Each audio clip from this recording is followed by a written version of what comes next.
Can you be replaced? Everybody can be replaced. There's no such thing as an indispensable person. There was a poem written on that one time about the indispensable man. It says, put your arm in a bucket of water, stick it in up to the wrist, pull it out and the hole that remains is just how much you'll be missed. Stir it all you want as you enter, stir up the water galore, but take it out and in no time it'll be much the same as before. Now the idea is that we can all be replaced. There's no one that's indispensable. But there's some people that are very hard to replace. They're the ones that earn a lot of money. Can you earn a lot of money? Absolutely. I used to have a hard time finding a job.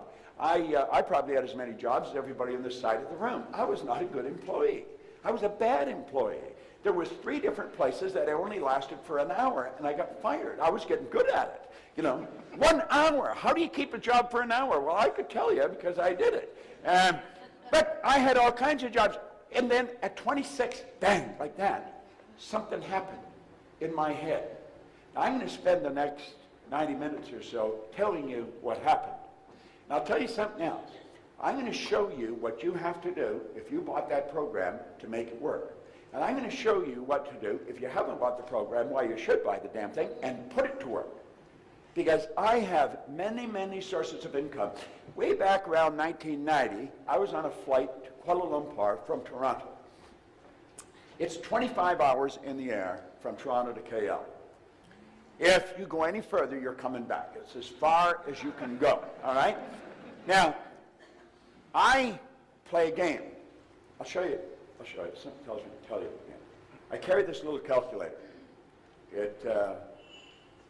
This has got lots of miles on it. So I'll take it, and I reduce everything to the ridiculous. I'll hit 1, 2, 3, 4, 5, 6. Now I got a million, right? 1 with 6 zeros. Now a million, it seems like a pretty big number to most people. It does to me. And I play with numbers all the time. A million. So what do? Well, rather than choke on it or throw it away, let's break it down. So I'm going to divide the million now by 12, because there's 12 months in a year. See, you can't think time and money at the same time, so I'm just going to think money. I'm just going to think money. Now, I realize I got to do this 12 times. I don't have to do it once.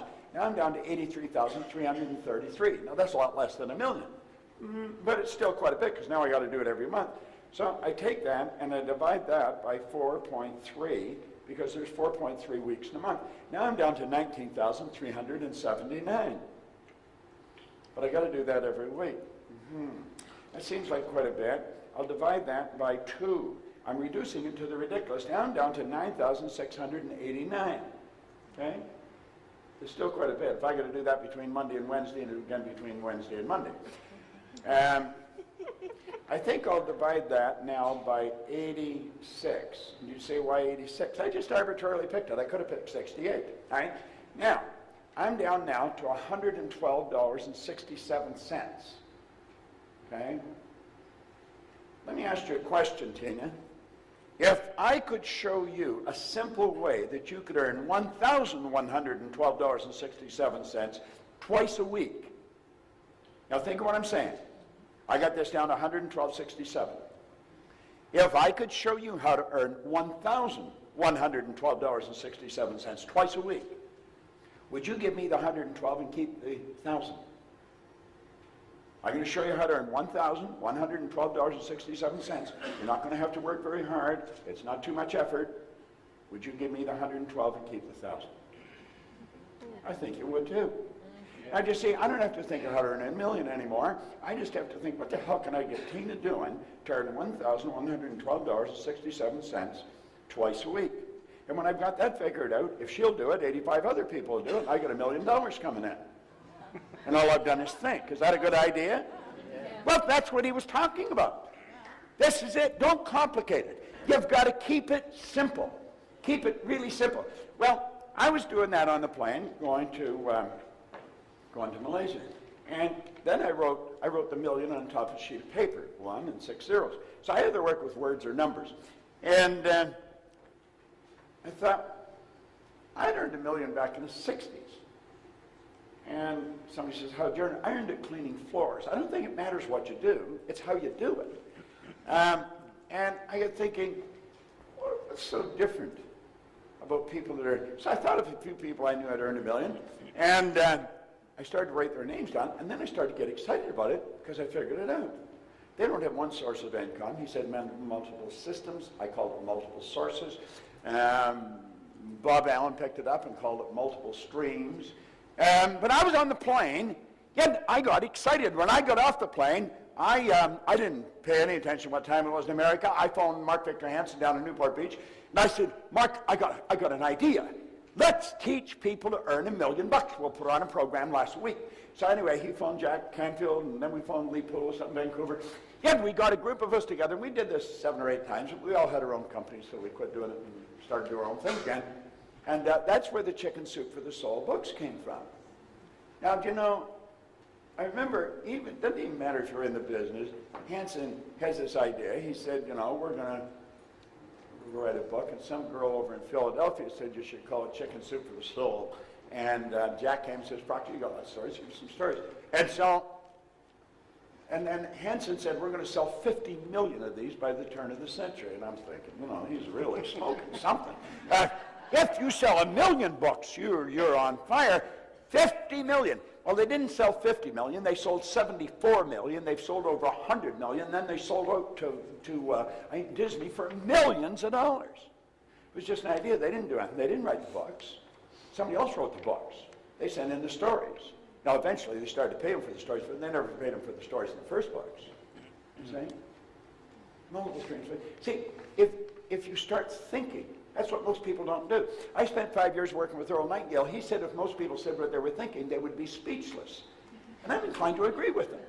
You know, there was a great educator down in Kentucky, Dr. Ken McFarland. He said 2% of the people think, 3% think they think, and he said 95% would actually rather die than think. Now, you sit there and you say, well, everybody thinks. No, they don't. Start listening to the conversations that are going on. Listen, just in the restaurant, listen to the people at the next table. It's obvious they're not thinking. They'd never say what they're saying. Stand back and watch what they're doing. They would never do what they're doing if they're thinking. There's people come in here and they'll say, that is one hell of a good idea. And they'll go home and start doing the same thing they did before. They won't act on it. You tell me they're on the internet. And I said, okay. Now, in every seminar, all kinds of people come up and they give you an idea. What they really want me to do is execute their idea. That's pretty common. At any rate, we put the idea together. I might have spent 2 days, but I didn't do it in 2 days. It would be a few minutes here and a few minutes there. But probably 2 days in the last year, and it has done $1 million in business. Simple idea, but it was done on the internet. Now, do you know, some of you are looking at what Sean was showing you, and you're thinking, there's got to be more to it. Well, he gave you in there, he pointed out that he didn't know how to do most of the things that he was doing. Did you remember that? Do you know, Andrew Carnegie talked to Napoleon Hill, and he mentored him, and he said the accumulation of great wealth calls for power. And power is acquired through highly organized and intelligently directed specialized knowledge. Now, you've got to admit, what he was talking about was highly organized and intelligently directed specialized knowledge. How many would agree with that? Okay, let me repeat what he said, because there's a tag to it. He said the accumulation of great wealth calls for power, and power is acquired through highly organized and intelligently directed specialized knowledge. But the person who accumulates the wealth does not have to be the one that has the knowledge. Now, I have earned millions of dollars. I went to high school for 3 months. They asked me to leave. I was not at all disappointed. In fact, I was probably happier than they were. I never went back to school. I had absolutely no business experience, and yet my whole life changed on a dime. You see, what you have to do is you got to make a decision. Now, some of you, how many of you have been listening to CDs and, going to seminars for a long time, and you're a little frustrated because it just isn't clicking for you? How many fall into that category? Wait a minute. We got to get honest here. How many can hold their arm above their shoulder? Let me see. All right, get the other arm up. Sean, you get the wallets, all right? Now, let's try this again. How many of you have been studying personal growth, entrepreneurial skills, and that for a while, but it just isn't clicking yet? You haven't made your fortune. Let's see a show. Now, you see, there was more hands went up that time. Let's try this one more time. How many of you have been studying this kind of material for some time, but you just haven't cashed in yet? Let me see a show of hands. Now, you see, there's more hands go up. One of the first rules is you got to get honest with yourself. See, until I get honest with myself, I was screwing up every turn of the road. I was unhappy, I was sick, I was broke. When I got honest with myself, everything started to change. Now, what is the main thing? Well, let's think about it for a moment. Here's the main thing right here. You get one bite at the apple. Now, I've studied reincarnation probably as much as anybody, but I haven't anybody prove to me that they're back for the 21st trip. So far as we know, this is it. We get one life, and it's about lifestyle. And most people are not living the way they really want to live. It's about contribution. The people that get the most are the ones that give the most. Sandy Gallagher and I were up at Cy Ranch. Are you familiar with Cy seminars, Sean? We were up at Cy Ranch. They have a series of seminars that are quite extraordinary, really. They have basic, which is 4 days. Then they have Psi 7, that's 7 days, that's done at a ranch. The basic's done around different countries and places. And then they have men's leadership, women's leadership. That's 10 days. It's done men separate from the women. And then they have, for the graduates, they have what's called Principia. And they do that each year. Now, I've been with them since they started to do Principia, so I go there every year for Principia. I was up there with Michael Beckwith and Ricky, who started the morning I left, from the Secret. Let's see, Debbie Ford was there working the same day I was working there. She's one, the Dark Side of the Light Chasers. And she's got the new movie out, Shadow, brilliant gal. But they did something extraordinary. And they do things that are extraordinary at Psi. Psi seminars are, they're pretty old seminars. They've been around a long time. And they had 650 people on the ranch. It's about a 2,000-acre ranch up at Clear Lake Oaks, California. And on Tuesday night, they had school buses come and pick up 650 people. Now, there was doctors and lawyers and secretaries and truck drivers. I mean, just the greatest collection of people you ever saw, and they come from all over the world. They're from Korea, Australia, Europe, Israel. And the bus took them all to a dirt field in a very poor area. And this dirt field was where kids played soccer. I mean, it was dusty, dirty. It was a dirty place. And now a soccer field's a pretty big field. 2 hours and 16 minutes later, that field was sodded.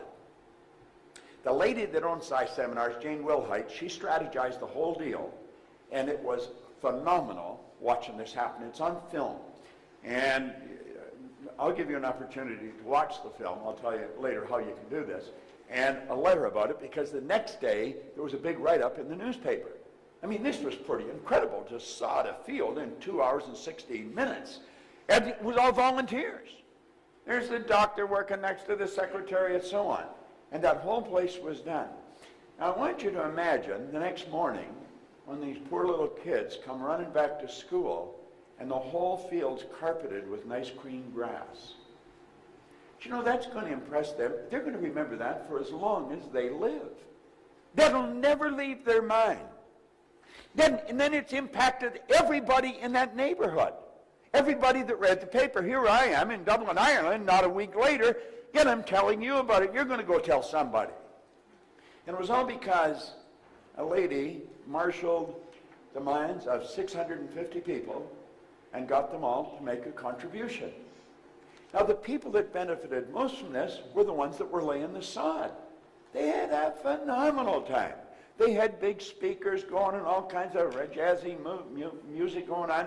I mean, it was incredible. Yeah, and I was talking to them when I was working with them the next day, you know, and the satisfaction they got out of this. You couldn't have bought the feeling that they got. So you see, it's not just about lifestyle, it's also about our contribution. It's really about how we spend our days. What did John say work was? It was bad. I mean, who wants to work? Do you know that working is the very worst way to earn money? It is. I'm not exaggerating. That's not just a cute line.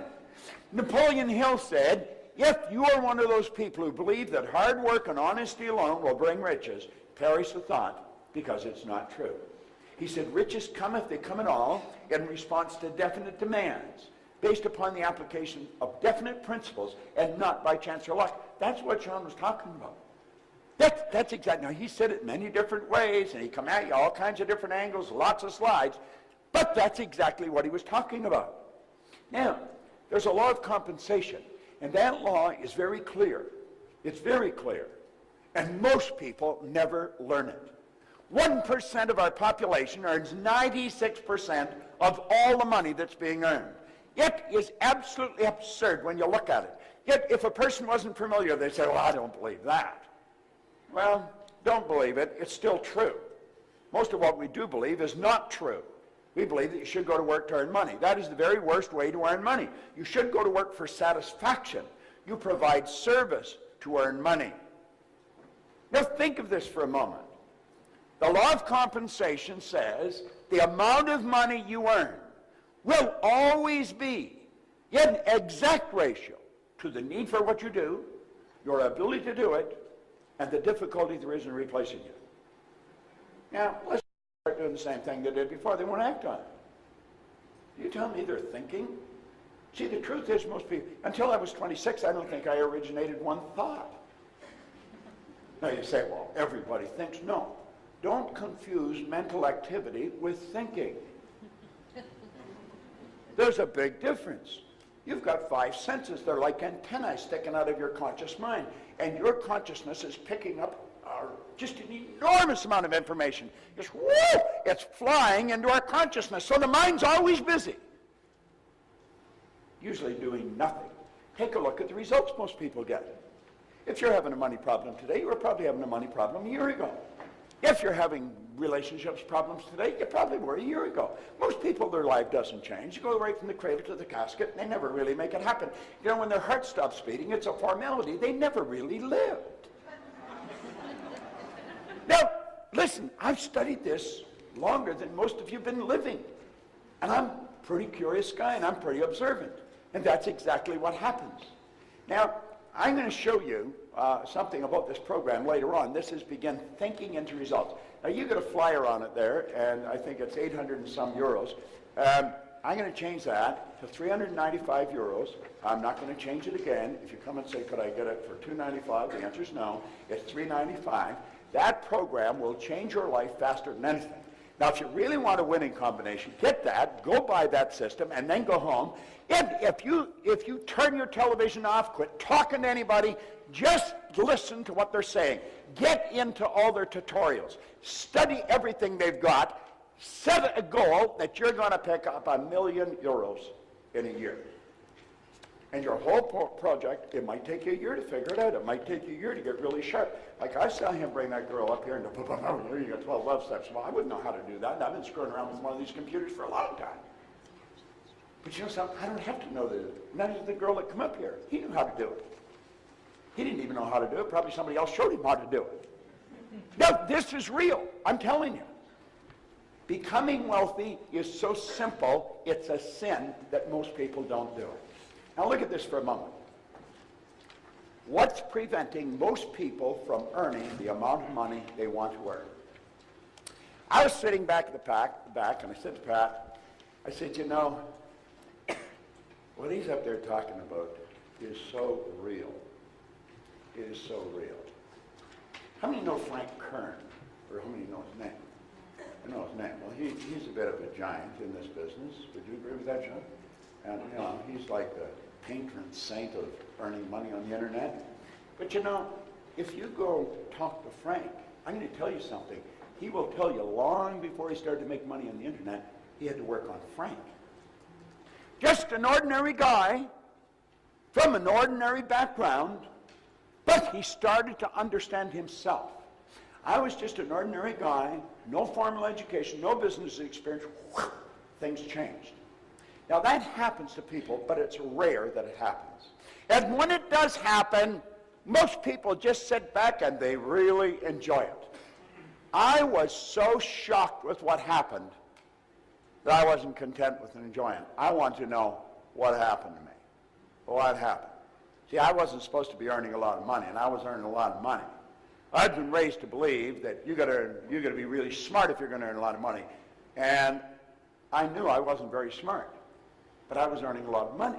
So I thought that can't be true. Then I was raised to believe if you don't go to school, you'll never do well in business. Well, I hadn't gone to school. I had a company that was operating in Toronto, Montreal, Boston, Cleveland, Atlanta, London, England. Presently, I have a company that's operating in 47 different countries. And I've never been to school. I thank God sometimes I didn't go. Now, I'm not against going to school. I sent all my kids to school.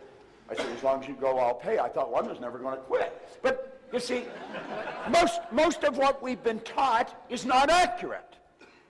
Then we're raised to believe that we're different. We're not different at all. We only look different. Do you know that every person in this room has exactly the same potential? There's only one mind. There's not a few hundred minds in this room. One mind, a few hundred expressions of it. My brother lives in Southern California. I live in Toronto. My office is in Phoenix, and I hardly work in either one of those places.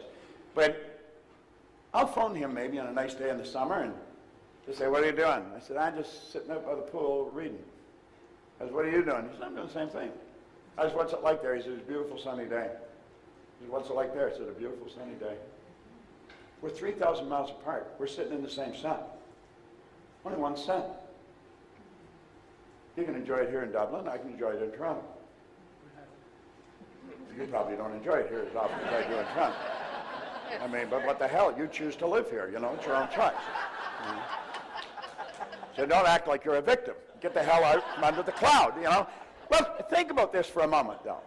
You see, this is so basic. Why do people not earn the amount of money they want to live the way they choose? Well, I'm going to tell you. I'm going to explain why they don't. Then I'm going to explain how this happens. And then I'm going to tell you how to change it. And if you really pay attention, and if you're prepared to go to the edge and let go, step out, I guarantee you, your life will change. I can guarantee it as sure as it's going to get darker tonight. Now, I can't do it for you. Pogo says, we have seen the enemy, they are us. We got to do it ourselves. Okay? Now look at this. We got to do it ourselves. Okay? Now look at this. Money problems are not outside, they are inside. And they rob us of the lifestyle we deserve. Paradigms are the problem. Now you'll find all kinds of people say, well, that's not really the problem. Look, I teach mental health to psychiatrists. If you go on our website, Dr. John Mike, who is a leading psychiatrist in America, out of Florida, he said I taught him more about the mind in 1 year than he had learned in 4 years of medical school, 5 years of psychiatric training. We were down at the breakfast this morning, a couple of people, I told them from the opposite side of the table exactly what they were like. Was I accurate or not? I hit it right on the money, didn't I? You see, you hide nothing. Everything that's going on the inside shows the outside. I could read your personality walking by you in the hall. And I know exactly what you're like. I know exactly how to sell you. Should I sell you fast and emotional, or should I take my time with lots of facts and figures? How do you learn that? Well, you develop the awareness. You develop the awareness. Most people are programmed never to do that. Now think about this for a moment. This is so basic and it's so simple. Most people say they understand paradigms, however, their income and lifestyle state otherwise. If a person understood what's causing them to have the same problem over and over and over again, unless they were completely idiots, they would change it. Yes, see, we're not idiots. But we still have the same problem over and over and over. Why? We don't know why. Do you know, I went into the Prudential of America. It's the largest insurance company in the world. The largest insurance company, or was at that time. They spent millions on training. They did not know why their top people were their top people. Now, I looked at them and I said, I can tell you exactly why they're their top people. And I can show you how to get the other people to do what they're doing. Naturally, they listened to me, even if they thought I was nuts. There was an outside chance maybe I knew what I was talking about. And the truth is, I did know what I was talking about, and their sales went up by hundreds of millions of dollars. In fact, there's a retired VP who works for our company now, Paul Hutsey. He said, Bob, I think you raised the sales there over $1 billion. And all I did was teach the people why they're doing what they're doing and how to change it. And sales, whoo! I've gone into schools where there's kids that are struggling. Some of you have kids that are struggling with grades in school. How many got a kid that's struggling with grades in school? Let me see a show of hands.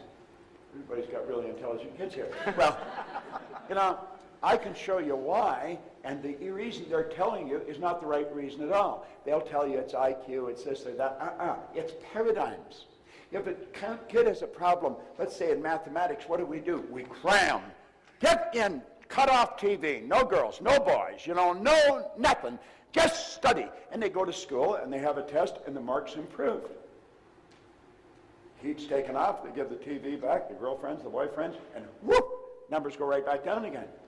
You see, what they did was just force it up, but it come back down. Because there's an inner thermostat here controlling it. It's called a paradigm. So we see that change. I've gone into state prisons in Canada. I've gone into maximum security, Kingston Penitentiary.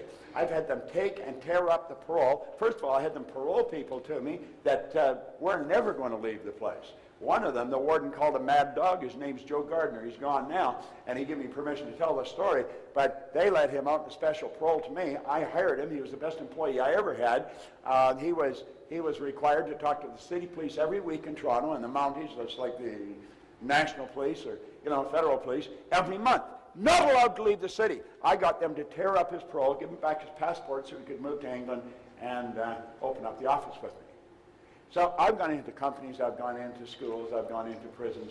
There isn't anywhere where this doesn't work. And I'm going to tell you something. It's got nothing to do with your intellect. Nothing. You may think you're not that sharp, it'll work. You may think you're really smart, it'll still work. Yeah? And probably if you think you're not that smart, it'll be easier. All right? Now, look at. I want you to think about this. What are paradigms? Paradigms are nothing but a multitude of habits. That's really what they are. A multitude of habits. And they're other people's habits that are passed on from one generation to the next. Why do you think you're so much like your relatives? Why do you think you even look like them? Why do you think you like the same food they like? Did you decide? I was holding a little baby up the front here, 12 days old. That baby's being programmed right now. I was telling them, I said, you could teach this baby to read now. Did you know that? And they said, no, we don't know it. Well, if you don't know it, you probably won't do it. Could you do it? Yeah. You can teach that baby multiple languages. That baby's a linguistic genius at 12 days old. Most people don't know that, so they don't do it. You see, we live in absolute ignorance. We'll take babies at night and we bundle them all up tight. We want them to keep warm. Let me tell you something. Where there's no physical movement, there's no neurological development. We're slowing the kid down. We put them in a crib and we put the cover so tight we don't want them to move. We want them to get warm. What we should do is turn the temperature up in the house. We'd be uncomfortable, the baby'd be comfortable. Put them in a track on the floor around your mattress, and they'll start crawling right from birth. A baby that doesn't crawl has difficulty reading. There's so many things that we don't know. And we're raising kids the same way we were raised. Why? Because we're programmed to do that. You see? And so we got all kinds of really crazy ideas going on in our mind. We've got to change them. Our programming is much like our relatives. The odds of us being really different than our parents are pretty slim. Can we be as different as day and night? But we've got to make the choice, and then we've got to do the work. Now look, paradigms shape your logic. Paradigms definitely shape your logic. I'll give you something else. Do you know that all the geniuses are dead? That's right, they're all dead. When they're alive, they're crazy. I want you to imagine that it's around 1902, and we live in Dayton, Ohio. You live on one side of the rights, I live on the other side of the rights. Now, the Wrights have two boys that fix bicycles. And what are they going to do? They're going to fly. Yet, so we'd be having dinner, and we'd be saying, I'm telling you, those kids are going to kill themselves. Then when they got the plane off the ground, people said, well, they were only up there for 12 seconds. Wilbur said to Orville, we not only got up there, we kept the damn thing up there for 12 seconds. How about the world? For years we believed it was flat. I mean, it's the only logical explanation there is. I mean, how would people live on the side of it? Forget the bottom. Think about it for a moment. That's logic. It's illogical for you to believe that like that, by following some simple instructions, you could earn more money every day than your parents might have earned every month. It's hard to buy into the idea that you could actually change your income where you start earning every month what you've been earning every year. I was on a program in Lima, Peru. I flew down there. I was there for an hour and a half, got on a plane and I left. I earned more money than I would have earned on the Toronto Fire Department in 12 years. For an hour and a half.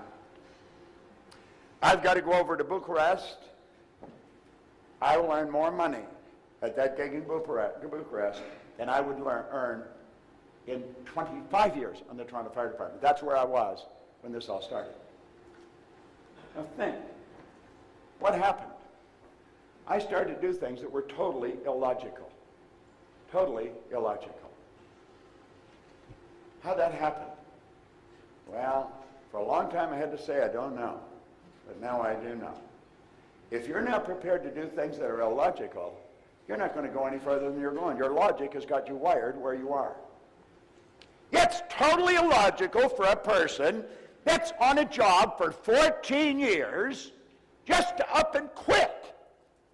Just, my God, what are you going to do? I'm going to start to live. Get out of my road. Think. Do you know that our paradigms literally control how we use our time? Do you know that I'm going to start to live? Get out of my road. Think. Do you know that our paradigms literally control how we use our time? Do you know that we all get exactly the same amount of time? There's no one that gets any more time than anybody else. The hobo that's sleeping on the street, they get as much time as the industrialist that's, one of the most successful people on the planet. I remember having breakfast with Earl Nightingale one day. I mean, he was my mentor, my idol, and I eventually went to work with him. And whenever I was with him alone, I always had a half a dozen well-prepared questions. Again, we were having breakfast in downtown Chicago one day. We went down to a speaking engagement, and early in the morning, he lived downtown. He said, well, why don't we go over to, I don't know, whatever hotel it was, and have breakfast? I said, absolutely, yeah, I'd like that, Whenever I could get alone with him, I'd get alone with him. So we're sitting having breakfast this morning, and I said, Earl, now, he was the most listened to man in the history of the broadcasting industry at the time. Earl Nightingale literally started the personal development business, he and his partner Lloyd Conant, as far as we know it today in recorded fashion. And I said, Earl, how did you learn to master time management? I could still hear his fork hitting the plate. And he looked at me and said, what are you talking about? He said, I never mastered time management. Nobody masters time management. He said, time can't be managed. He said, I merely manage activities. He said, I just keep a sheet of paper and I write things I have to do on them, and then I do them. I said, is that it? What the hell else would there be? That morning at breakfast, I probably learned an idea that was worth millions of dollars to me. If I have something to do, I just write it on a little sheet and I do it. Somebody asked me what I do with my spare time. I don't have any. I don't have any spare time. Andrew Carnegie was the wealthiest man in the world. He spent half his life earning money and the other half giving it away. Napoleon Hill asked him that. He said, I don't have any spare time. I don't have any free time. He says, free time, spare time is a waste of time. And he said, you only get so much. You're obligated to do everything you can with the time you've got. Do you know when you're happiest? When you're most productive. You know when you're unhappiest? When you got nothing to do. What are you doing? Nothing. You know? Most people get lost watching a television set. They lose themselves in somebody else's world. We could do so much more with our time. Our paradigms control our perception. There was a lady right in the front row. She was a black lady in the seminar here just the other day. And I went up to her and I said, you probably think you're black, do you? And she looked at me like, you know, where are you coming from? And I said, well, everybody here thinks you're black. I said, my shoes are black and you're not the color of my shoes. And I said, everybody thinks I'm white. My shirt's white and I'm not the color of my shirt. Do you know if you ever saw a white person, you'd probably get scared. Look at the white! Look at them! You would. Why do we say they're black and I'm white? We're programmed. See, we don't even see with our eyes. We see through our eyes. We see with cells of recognition in our brain. That's why two people can look at the exact same thing. One sees something the other doesn't see. Somebody see what Sean was explaining and see, my God, this is phenomenal. And I'm going to make a decision. It looks more difficult than he's saying, but I'm going to master it. Next year, this time, they'd have an enormous income. Somebody else is looking at it. That's interesting. They're not, but the idea is, you see. It's perception. It's how do you see. Like, this room looks totally different to you than it does to me.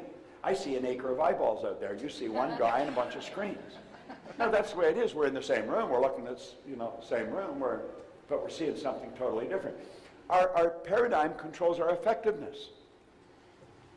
I am very effective today. I'm an effective person. When I'm working, I am very effective. That's not an accident. I decided to become very effective. I have studied people. I have studied why they do what they do. I have probably watched the movie Patton more times than anybody alive. George C. Scott won an Academy Award for the movie Patton, General George Patton. I watch it over and over again. And I'm not lost in the story. It's the acting. It's so phenomenal. And compare that to a sales presentation. I watched that and Lawrence of Arabia. You watch Peter O'Toole or Umar Sharif in Lawrence of Arabia, it's phenomenal. Watch Peter O'Toole on that camera. On that camel, the camera is that's close up on his face. He believes he's Lawrence. He's become Lawrence. What happened? He got a script. He read the script. He reread it. He memorized it. He studied it. He internalized it. And he became Lawrence. George C. Scott became General Patton. Well, you can learn something by watching these people. They're such consummate professionals at what they do. There's a good book, if you like to read, by The Art of Acting by Stella Adler. It's a phenomenal. I've got it in my case. I carry it with me all the time. I just keep reading it over and over again. The Art of Acting by Stella Adler. Thanks very much. Appreciate it. Stella Adler was one of the greatest acting coaches that ever lived. And Marlon Brando was one of her students. In fact, he wrote the foreword to the book. Now, both Marlon Brando and Stella Adler are gone now. Stella Adler never wrote a book. But she recorded all her classes. And a man named Kissel took her classes and turned them into a book. It's a phenomenal book. As you start studying this, you'll realize this is about living. This is about living. That's what acting is. Do you know that most people are extras in their own movie? They're not the star of their own movie. We should be the star in our own movie. We want to study this. Really study it. There's so many wonderful lessons about life. And you start to look at what you're doing, you say, how good am I at it? Am I really a pro at this? You're supposed to have a guy here, he was here last year, Chris Guerrero. I guess he's a friend of Sean's and mine. And Chris started to listen to what I talk about. He joined our coaching program. I met some people this morning in the breakfast that are in our. We have a 13-month coaching program. If any of you are interested, I'll show you where to go. But Chris was a pretty smart guy, but he wasn't winning. He said, he sent me a letter.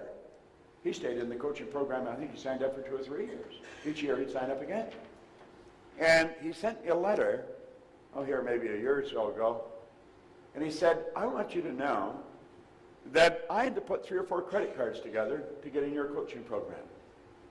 But he said, I just had my first $1 million month. Here's a guy that was earning $1 million in a month. Most people couldn't conceive of earning $1 million in 10 years. Why? It boils down to effectiveness.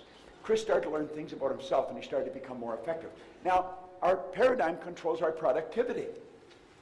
If your productivity translates into income, does that mean that you can only earn so much that you're trading time for dollars? No. You saw what he was showing you. Set up affiliate sites. Sell stuff for other people without ever even talking to them, and they mail you checks. You know, the postman should never pass your door without leaving you a check. See, we can do this. Now, when I first started to study this, if somebody had suggested this to me, I thought, this guy's smoking something. You know, he's got shiny shoes and a fast time, but it doesn't work. But see, the truth is, it does work. I found that some of the most brilliant people in the world are broke. Yeah, and I've also found people that are functionally illiterate that could neither read nor write are worth millions. Now, of course, there's some brilliant people that are worth millions and some people that are functionally illiterate that don't know enough to come in out of the rain. But the bottom line is, most of the things that we believe about our ability to earn money are so far from the truth that it's ridiculous. No one teaches people how to earn money. Do you know that you can go to Oxford, Harvard, Stanford? They don't teach you how to earn money. Best education in the world. Never teach you how to earn money. I'll tell you something else. Most people think they're their name. I'm not Bob Proctor. Bob Proctor is my name. I say, well, this is me. This isn't me. This is my body. You've never heard anybody say, body's not coming in today, it's sick.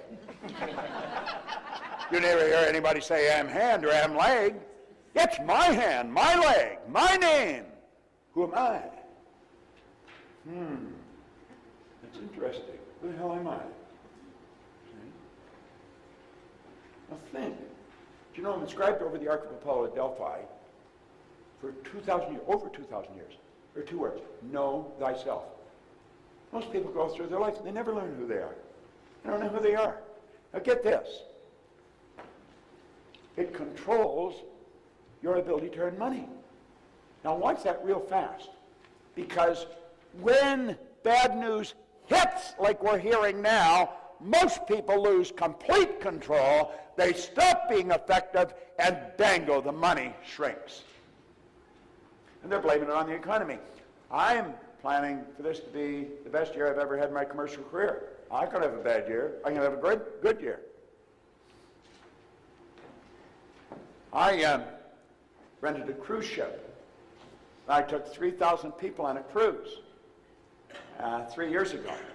And we earned a few bucks, and we had a great time. Got a lot of business. So I thought, man, I'm going to do this again.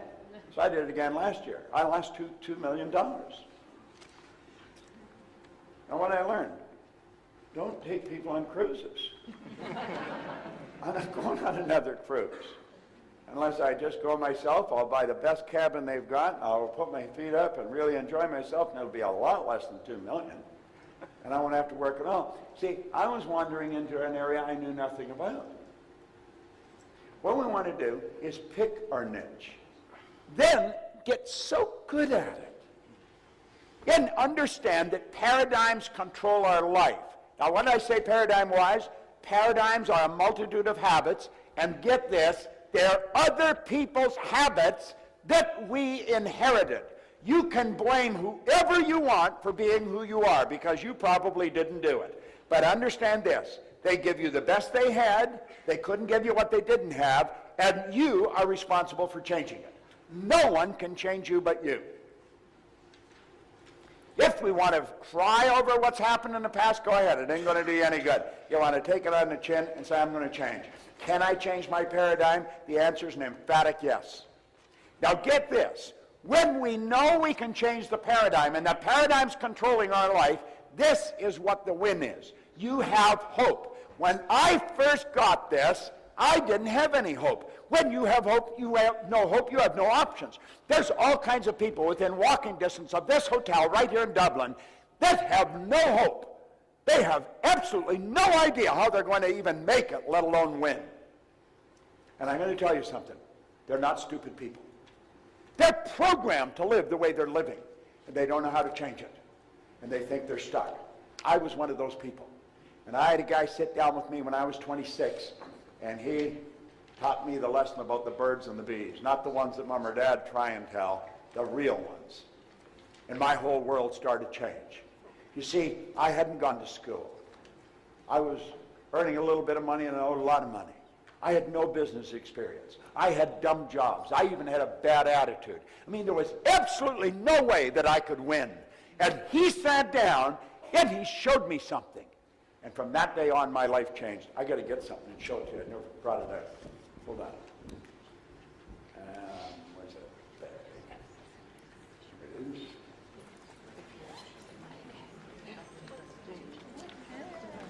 What do you think?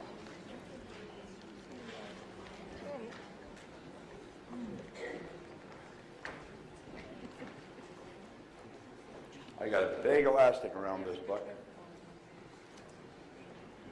And this is what he gave me. I've been reading this book, this copy, since 1963. It's literally fallen apart. This is Think and Grow Rich by Napoleon Hill. Next weekend, I will be speaking, I'm one of the speakers, at the 100th anniversary of the Napoleon Hill Foundation. Johnny Asraf, Mark Victor Hansen, there's a bunch of speakers on the program. Nick Halleck, somebody's from Melbourne. Who's from Melbourne? Somebody was from Melbourne. Nick Halleck is a guy that took one of our programs and he earned tens of millions of dollars. He just spent $30 million to become an astronaut in Russia. He's been on a little submersible down parked beside the Titanic. Very few people have ever been down there. Only 3 people can go down. It costs you a small fortune. He's been on the top of mountains, run across deserts. He wanted to find out what we are capable of doing. And he thanks me every opportunity he gets for waking him up. Well, I thank Ray every opportunity I get for waking me up, because he got me reading this book and my whole world began to change. That's when I realized I had hope. Now here's the beautiful part about hope. When you have hope, you have options. Do you know the beautiful part of this program? You should thank Pat and Donna and Gary for, in fact, let's give them a hand, because they, they're the ones that put it together. Okay? Now think of this. What this program is doing over 2 or 3 days, it's making you aware of options. You have so many options. We're creative beings. We're capable of doing great things. And most people don't. Now there, you can't see the red very well. My heart. I'll tell you a true story. I read that book. I set a goal of having $25,000. He said, write what you want in a card. I've got cards for everybody. If you haven't got one, you can get one in the back of the room. A gold card. Put it in a plastic sleeve so you can carry it loose in your purse or pocket. I had $25,000. That's what I wanted. I didn't even know anyone with $25,000. I was on the fire department. We'd had to sell the trucks to come up with that kind of money. But that was the goal. Well, I started to think about earning money, and I quit thinking about debt. If your goal is to get out of debt, you're going to stay in debt forever. You say, but my goal is to get out of debt. I don't care. I don't care if it's to get out or get in. If you're thinking debt, you're going to attract debt. You've got to set up an automatic debt repayment program so you don't even think about it, and it's looked after, and then start thinking about prosperity or wealth. So I had this goal of $25,000. I started to think, somebody said, there's good money cleaning floors. I said, I'm not proud, I'll clean floors. So I scratched around. I got somebody to lend me $982, was what I needed, to buy an old floor machine, some buckets and mops, and I got one office to clean. Canada starts on Comstock Road in Toronto. I washed the floor twice a month, $15 a time. Then I got another office to clean, Kirby's Construction on Wakefield Avenue. I got $65 a month. Now I'm up to $100. $95. Man, I thought I was dying and going to heaven. I was only earning $400 a month on my job. Pretty soon I was earning $1,000, then $2,000, then $5,000. I thought, wow. Now the chief was only earning $11,200 a year. I went past that in monthly income, and I was still afraid to quit the fire department. That's how false security's got us wired, you see. Well, at any rate, I thought the answer was work harder. One day, I woke up, and I looked up, and there's a great big cop looking at me. He was huge. Then I noticed there's lights flipping all around, and then I noticed a crowd of people. And I was scared. I was regaining consciousness. I had literally passed out from exhaustion on the street. I thought the answer was work harder. I guess people thought I had dropped dead. They phoned cops and ambulance and everybody. Well, finally, it was a scary situation. I finally regained it, and I said, I'm not going to the hospital. They had stretchers, everything there. I said, no. And I finally got away from them. But I got away, and now I wasn't very bright. But I wasn't a complete imbecile. I thought, there's something wrong with what I'm doing. I was never home. I was working night and day, and I worked to the point of exhaustion. So I got off by myself, and it was like a little voice in my head said, if you can't clean all of them, don't clean any of them. So I got all dressed up. Some people accuse me of sleeping in a suit. I wear it for a reason. I didn't want to clean the offices. Now, I'd call around and check on people at night. They wouldn't expect me to help them if I was all dressed up. I knew they were tired because I had cleaned offices. I got tired. So I'd bring them coffee and donuts or something, then I'd go and check on somebody else. And in less than 5 years, I went from just cleaning offices in Toronto to Montreal, Boston, Cleveland, Atlanta, London, England. Took off like a rocket. Millions of dollars. I leveraged myself. That's exactly what he was talking to you about. Leverage yourself. That's what you can do on the internet. Now, don't let the fact that you don't know the internet scare you. It doesn't need to scare you. Anything scares you if you don't know anything about it. Understand, you don't have to know all about it. There's people that will do stuff for you. I don't know how to do hardly anything outside of what I'm doing. I've got wonderful staff of people that work with me. Now look at it. He said, it's exciting as well as provocative, but it gets even better. Quantum leaps come without apparent effort.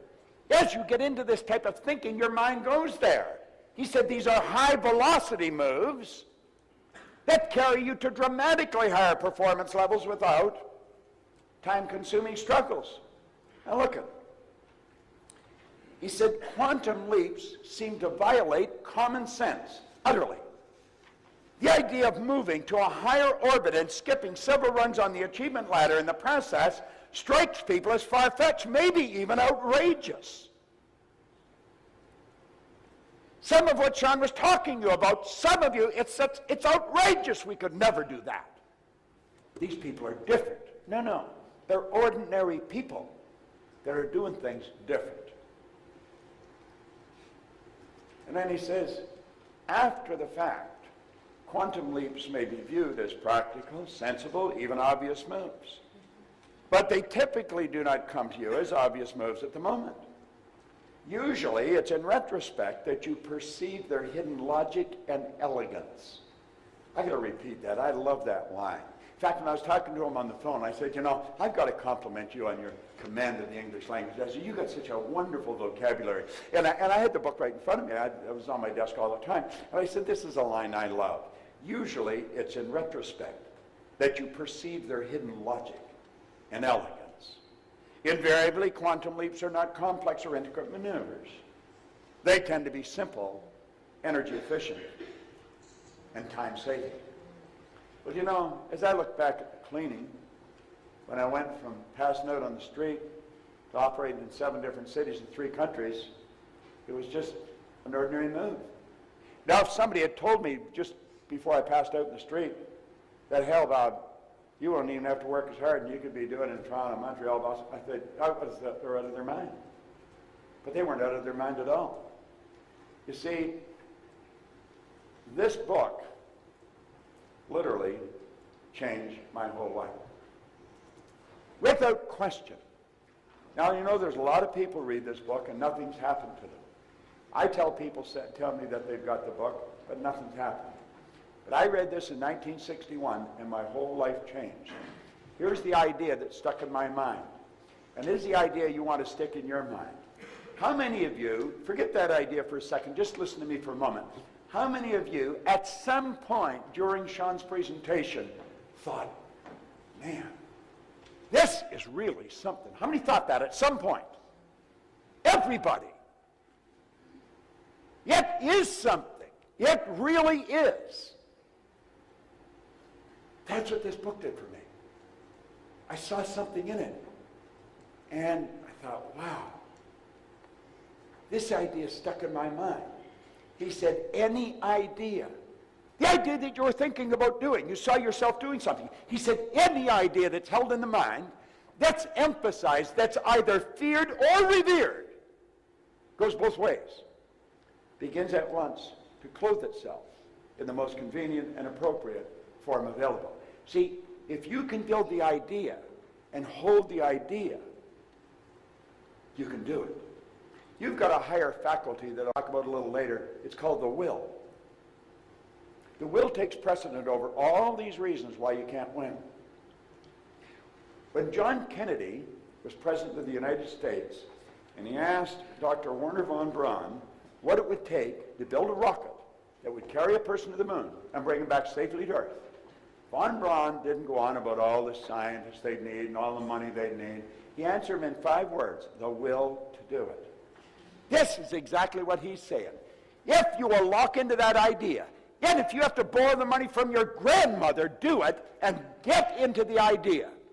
Set up multiple sources of income. I don't even know how many sources of income I got. I'm not interested. I treat it like a game. It's just something that I do. I do it because it's fun. All right? He said, any idea that is held in the mind, that's emphasized, that's either feared or revered, will begin at once to clothe itself in the most convenient and appropriate form available. Well, Ray Stanford sat down with me with that book, and he put an R on a sheet of paper. Then he put 3 letters down beside it, and he said, Bob, let this represent happiness, health, and wealth. Then he asked me if I thought he was a happy guy. I said, yeah, he seemed pretty happy to me. He said, have you ever seen me sick? And I had to admit I hadn't. He said, have you ever seen me when I was broke? And I had to admit I hadn't. Well, he said, you've got to be one of the most miserable people I've ever met. And I was. I was a very unhappy human being. And I had been unhappy, I think always. Now, that didn't mean I didn't have periods of fun. I had fun, but fun is very short-lived and it's very shallow. Happiness is something long-lasting and it runs very deep. There's an enormous difference in the two. So I'd had fun off and on, but I had always been a pretty unhappy human being. And he said, you're always sick. Now, I said, you don't have a terminal illness or anything, but you've always got a cold or a headache or something. Yeah, and he said, you're always broke. And he said, I want you to know something. This stuff can't talk, but it can hear.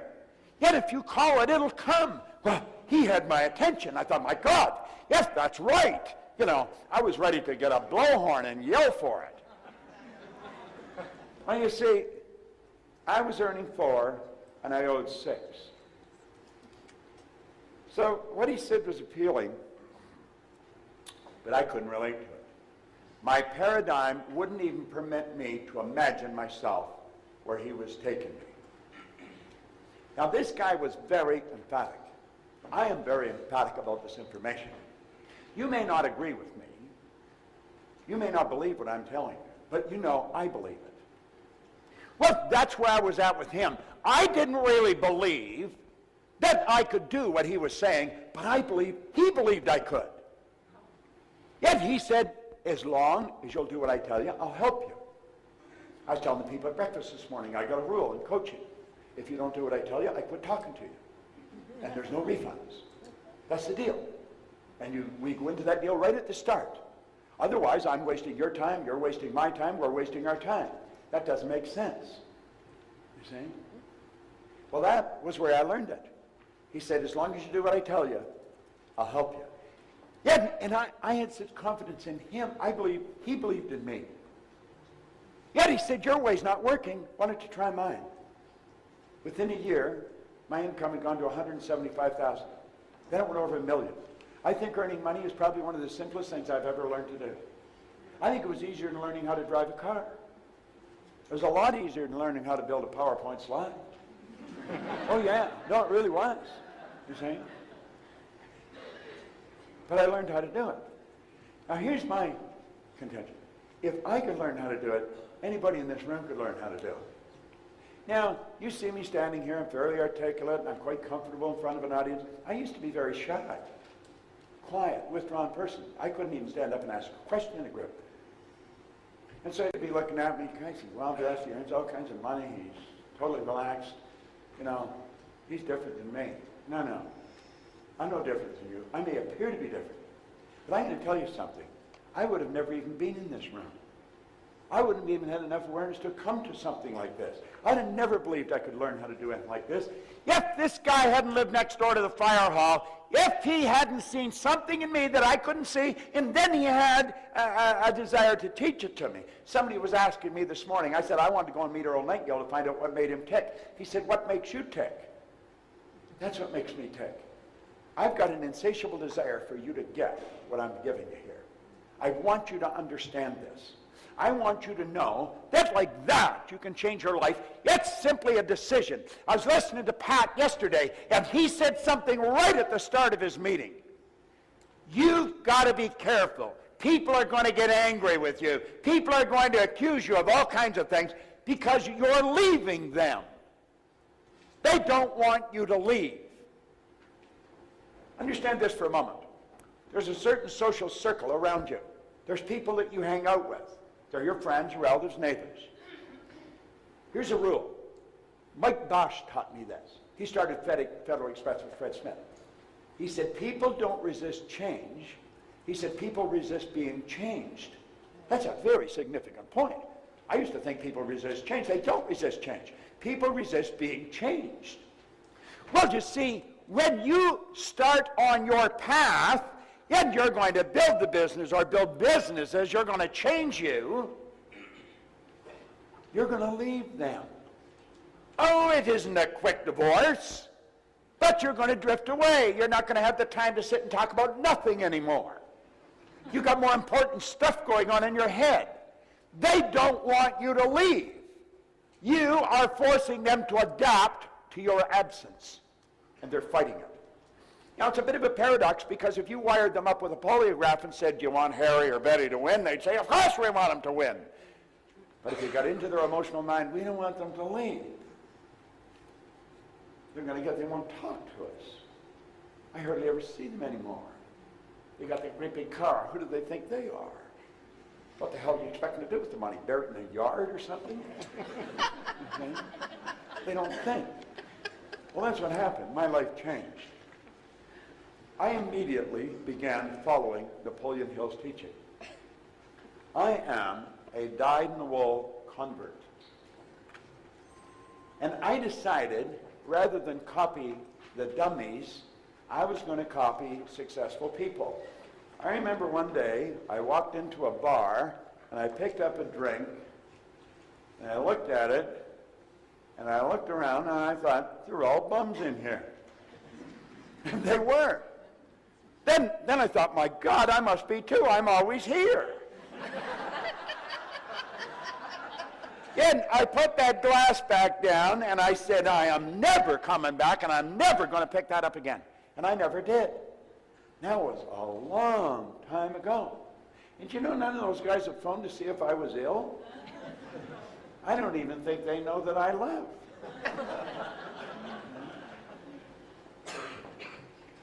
In Maplewood Lane in Glenview, Illinois, when I decided to leave Nightingale Conant and build a business, and I had a pen and a pad, and that's all I had. But I had an awareness of what I could do. And I made up my mind I'd build a business that would operate all over the world, a very successful business, and we would change the lives of millions of people. Yet you just never know how far it's going to come or what's going to happen. When I attracted The Secret, it's been estimated there's 200 to 300 million people have been impacted by that. For 30-some years, I spoke to audiences from this size to thousands or 50 to 15, 20,000. But one night on Larry King, I reached more people than I had reached in 38 years. Just one day on Ellen, I reached more people than I had reached in 38 years. On Nightline, it took off like a rocket. And you know, it's a strange thing. I can ask for whatever I want now, and they'll pay me. It's true. Donna phoned and asked if I still believed in free speech.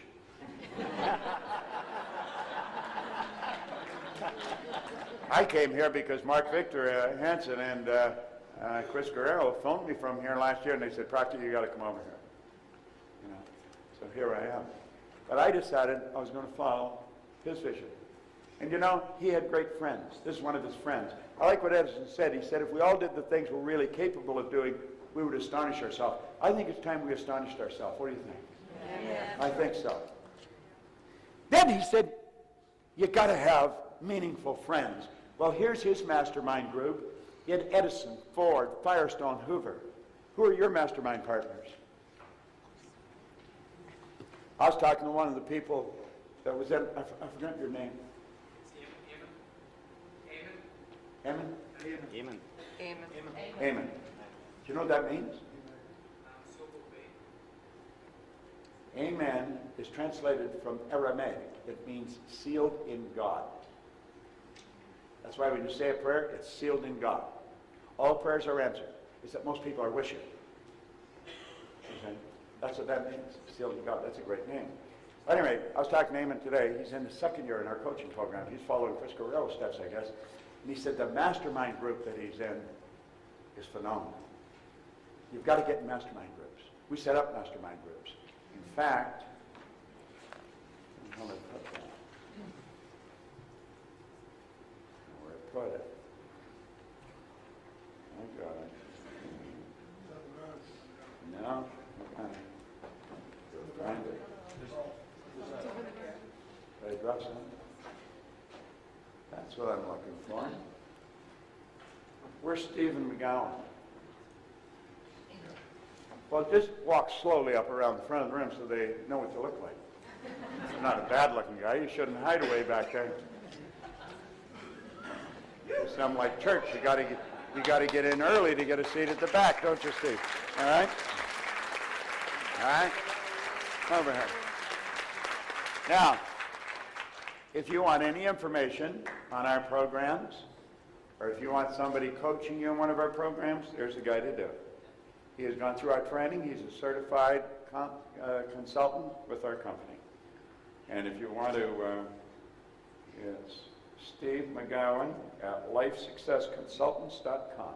Yep. Is that it? That's it. Good. Thank you. Go to work. All right?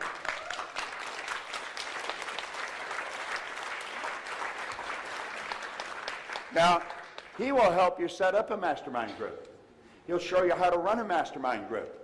And if you want to make headway, do that. Mark Victor Hansen and I have been mastermind partners for over 25 years. I don't know what he's earned on it, but I have earned millions of dollars in my relationship with him, and I think he'd be quick to tell you that he has with me. I can just think of a couple of ventures where we both earned a few million, and we didn't really do very much. But it was the association of bringing the minds together, and that's what happens. That's what masterminding really does. Now, Dr. J.B. Ryan said the mind is the greatest power in all of creation. You know, being featured in The Secret was nothing but a direct result. First of all, that was an attraction. I attracted that. A lot of people think I made The Secret. I didn't make The Secret. I got a message on my cell phone, and I recognized it. I thought it was an Aussie number, and I thought the woman's name was Glenda, but it was a garbled message. And you know how you hit hash or pound, and you don't delete the message, but you don't get it. And you're busy, and so I had a layover of a couple hours in an airport, and so I started to clean up my phone. Gina Hayden, who's worked with me for 25 years, I phoned her. I said, Gina, phone these numbers. I think this one. I think her name's Glenda. I think, and she said something about a film, but I don't know what it was. And I've had the thing for probably a month. So she phoned me back, and she said, no, she said, you're right. It was Glenda, and it was an Aussie number. There's a film crew in from Melbourne, and they're shooting a film, and they really wanted you in it, but they can't get you. They can't find you. And they're going back to Australia next week, and they're shooting in Aspen all weekend. This is on a Thursday. And Gina says, isn't that funny? Bob's doing a seminar in Aspen all weekend. So here I am right next door to them. I was all dressed up to go to work, and I just walked in, sat down in front of the camera, and then I walked away with millions of dollars. You think that's an accident? There are no accidents. There are no accidents. Then you see, I really believe that I got in that because of this particular record. You see? This when I started to study before some of you were born. I had a battery-operated record player, and I drove around playing long-period records. If you went to the Nightingale Corporation online, get the Strangest Secret record. You can still get the original record. It's on a CD now. In fact, it's in a little book that's illustrated with the transcript. That is 40 minutes of the best philosophy you'll ever hear. I listened to that every day for a few years. literally for a few years. I'm not exaggerating. Little did I understand that that recording was changing my life. Now there's the two men that started this industry, Lloyd Conant and Earl Nightingale. And I made up my mind I wanted to work with them.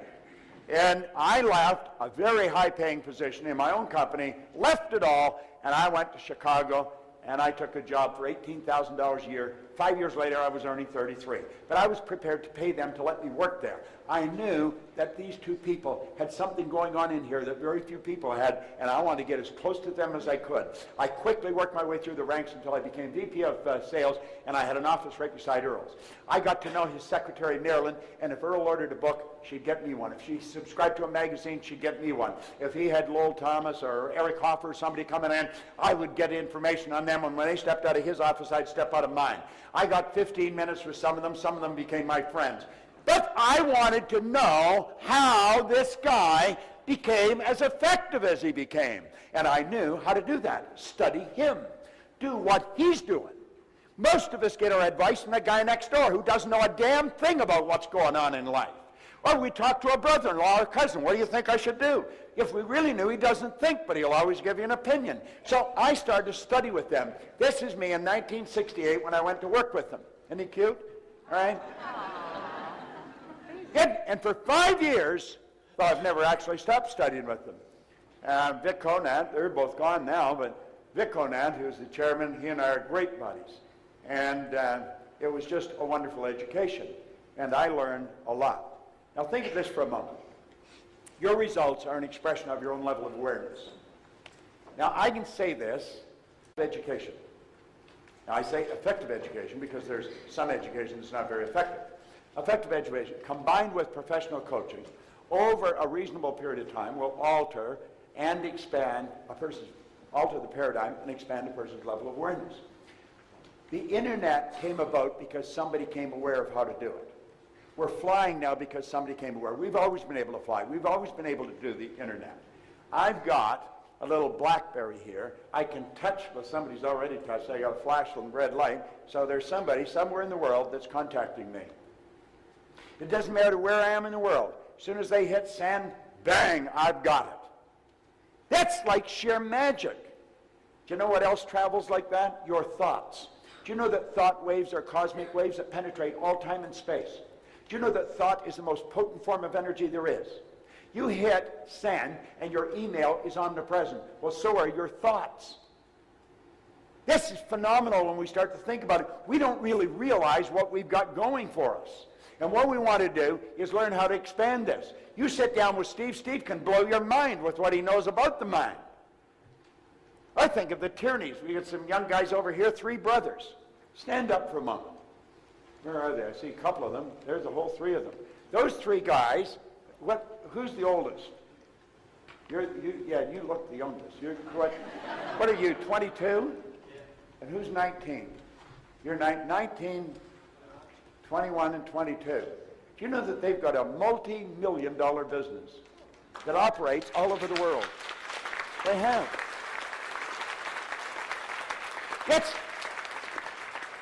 They come in to a special coaching program, cost $30-some thousand. They had to fly to America to come in. And I saw them come in, 19, 20, 21. I thought, what the hell's going on? And then they showed me what they were doing. If there's anybody here looking for a super business opportunity, you want to talk to one of these young guys. I have led people to them from all over the world. They've got a phenomenal business opportunity. You could become a distributor for their company and blow your mind. You wouldn't even have to work hard. You could earn a lot of money. Am I right or wrong? Give them another hand because this story is incredible. Okay? Look at what we really want to do is forever expand our level of awareness. The thinking program that you've got there, thinking into results, that's exactly what that'll do. I'm going to tell you more about how it was developed and what we do with it, but this is what we want to do. We want to really continue to expand our level of awareness. And let's become aware that you and I have infinite potential. Now, I'm going to be honest with you. I don't really know what that means. I really don't know what that means. Infinite means no beginning, no end. So my potential, there's no beginning, no end to it. No one alive can even guess at what I am capable of doing. Now, if that's true of me, that's also true of you. No one, the most erudite scientist alive, cannot even guess at what you're capable of doing. Now, I can show you how to change your life on a dime, but you've got to do it. I can show you, if you want to study, how you could walk past a person and tell them, like, I know I was right on the money with you and with everybody else that I talked to. I can sit and look at you, I just walk by you and I know what's going on. You can learn to read people like a book. We've got mental faculties that can do that. You see, this physical instrument that we call a body is a molecular structure. There's a mass of molecules here and a very high speed of vibration. I want you to think. We call this Tina. No, Tina's her name, and that's Tina's body. But that's not Tina, and she's not Tina. So we have to say, what is Tina? This is a mass of energy that is so potent and powerful, you can photograph it we've been able to photograph it since 1934. Semyon Kurlin, a Russian photographer, perfected photography. That's why we call it Kurlian photography, that can photograph the mass of energy.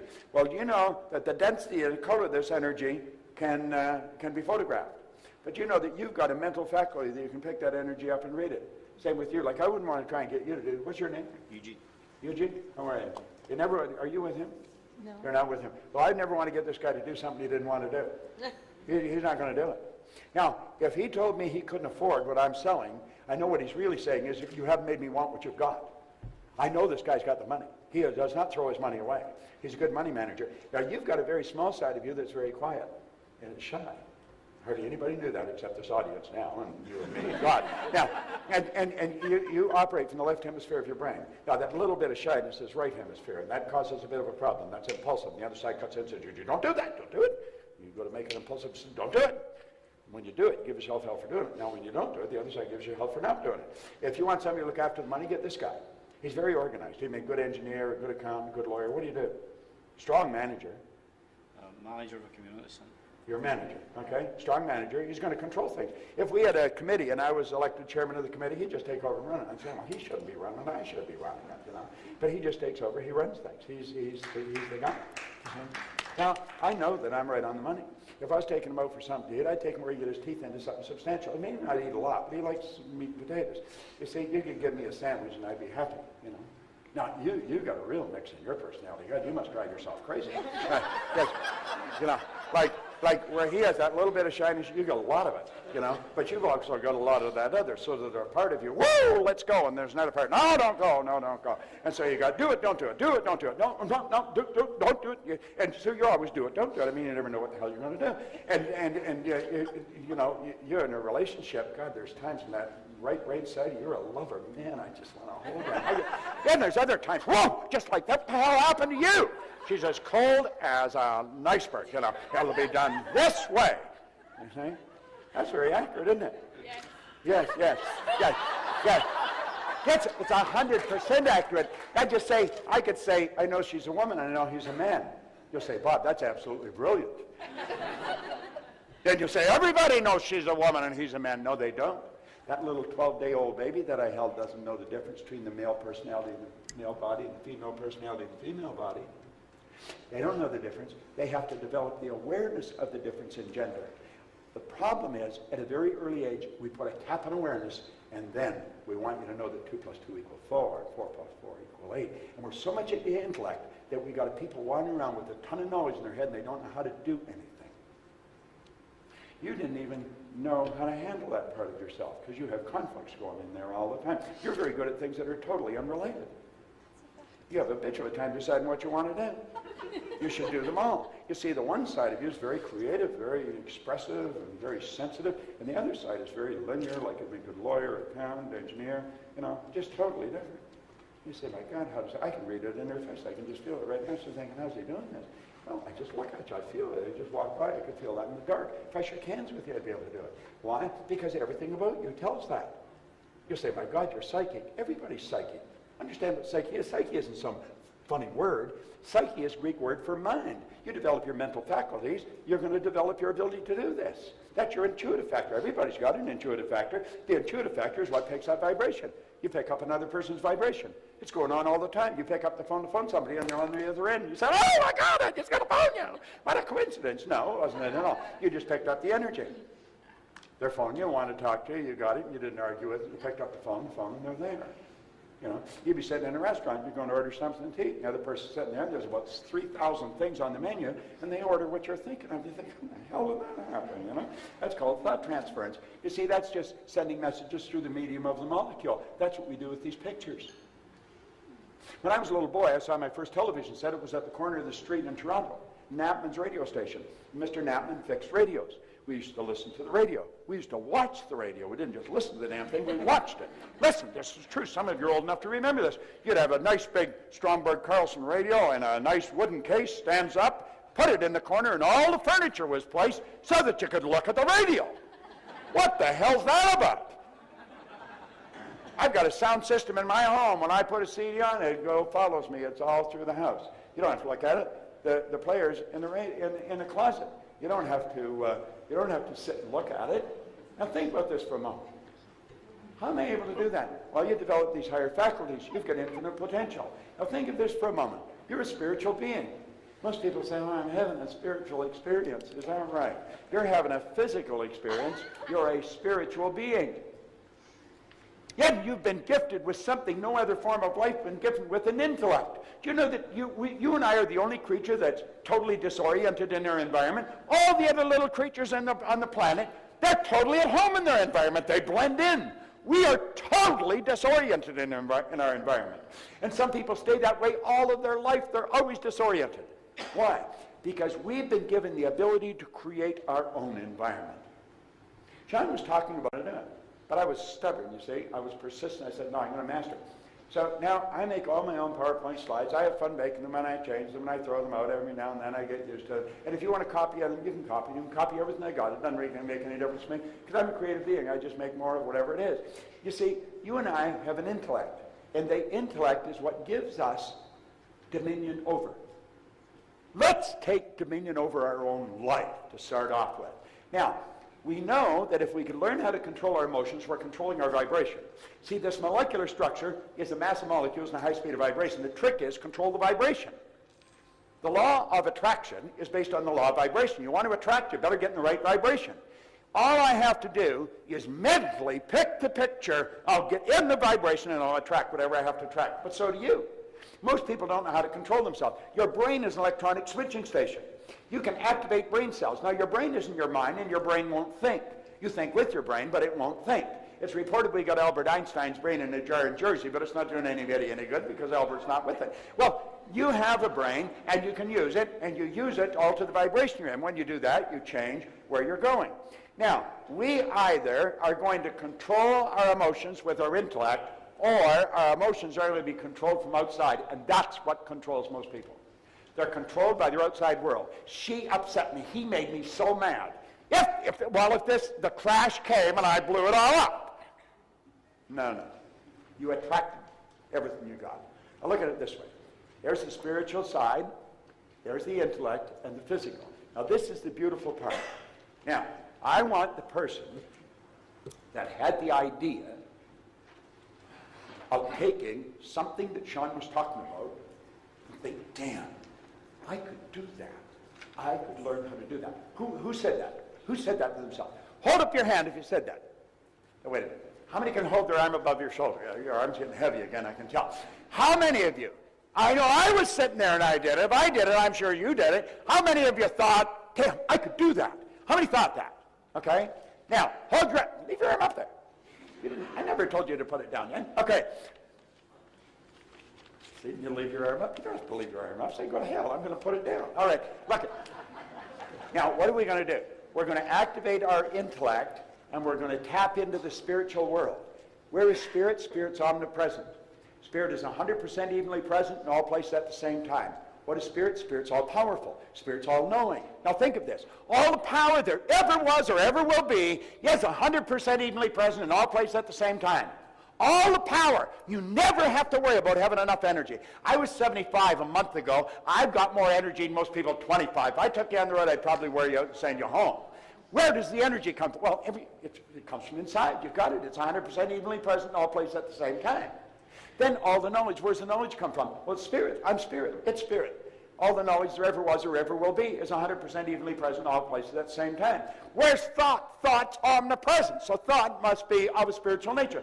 So what do? We activate our intellectual factor, we tap into spirit, we pull thoughts together, and we're starting to think into results. We pull these thoughts together, we take the idea that we sat there when John was talking, say, I am going to do that, and we hold that idea, and what did Carnegie say? It'll move into form through the most convenient and appropriate forms available. Now, if you don't know that, you'd go home and you say, you know, it's a good idea, that guy. What was his name? You know, it was a good idea. That's a good idea, you know. You should think about that sometime. Let me meet you down at the pub, we'll have a beer, and we'll talk about it. After about 16 beers, oh, idea. What was the idea? You know? Well, that's it. That's simple. Look at it. You activate your intellectual factor. Most people don't know what their intellectual factors are. Do you know what he said in here? He said an educated person is not necessarily a person with an abundance of general or specialized knowledge. An educated person is a person who has so developed their mental faculties that they can acquire anything they want or its equivalent without violating the rights of others. Do you know what your mental faculties are? Now think. I quoted him on The Secret. Von Braun said, the natural laws of this universe are so precise that we don't have any difficulty building spaceships, we can send people to the moon, and we can time the landing with the precision of a fraction of a second. Now look at this. Two things you have to know if you're going to create wealth. You've got to know where you are, and you've got to know where you're going, and then you get off your duff, and you got to go there. We've heard that for the last 2 or 3 hours here. Well, what's the deal? Well, you'd say there's the deal there. You're going to have the goal. And maybe that's not what I'm doing. If I'm not making it happen, if I'm not earning the amount of money I earn, I don't think that's the problem at all. I think the problem's somewhere else. There's so many people stuck. Why are they stuck? It's not that they don't know what they want. They do know what they want. The problem is right here. That's where the problem is. And the problem is right there. It's paradigms.